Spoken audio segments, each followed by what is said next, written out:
আপনার হলো গিয়া কফি চকলেট আছে, আপনার হলো গিয়া বিভিন্ন কালারের, আপনার হলো 30 পিস 70 টাকা কিনা পড়বে, বিক্রি করবে আপনার 150 টাকা। 150 টাকা। জি।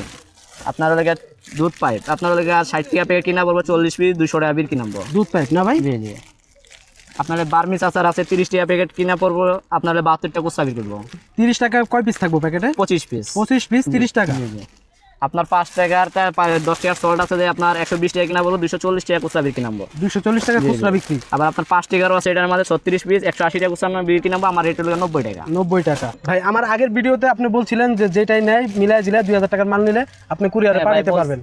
বলছিলাম, কারণ এই 2000 টাকার মাল ভাই ছোট্ট একটা কার্টন হয়, উনি মনে করেন 300 টাকা খরচ তেনাসুর ভাড়া দিয়ে কয় টাকা ইয়া করবো। ভাই এখন আমার কাস্টমাররা যদি নিতে চায়, আমার ভিউয়ার্সরা যদি নিতে চায়, একটু সুবিধাটা দেন ভাই। অবশ্যই দিব, যদি আপনার সর্বনিম্ন আপনার 5000 টাকা নিতে হবে ভাই। সর্বনিম্ন 5000 টাকার মাল নিলে আপনি কুরিয়ার মাধ্যমে পাঠাতে পারবেন। কুরিয়ার মাধ্যমে পাঠাবো, কিন্তু কন্ডিশন নাই ভাই। কন্ডিশন হবে না। কন্ডিশন হবে আর যারা আসতে যাচ্ছে তাদের জন্য আবার ঠিকানাটা যদি বলতেন।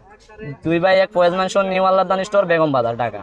তো ভিউয়ার্স, আপনারা যদি এখান থেকে মাল নিতে চান, সর্বনিম্ন 5000 টাকার মাল নিয়েই আপনারা এই ব্যবসাটা করতে পারবেন। যাদের গ্রামগঞ্জে ছোটখাটো দোকান আছে, এখান থেকে মাল নিতে চান, তারাও 5000 টাকার মাল নিতে পারবেন, কুরিয়ার মাধ্যমে পাঠাতে পারবে। তাহলে ভালো থাকবেন ইসরাফিল ভাই, আসসালামু আলাইকুম। ওয়ালাইকুম আসসালাম।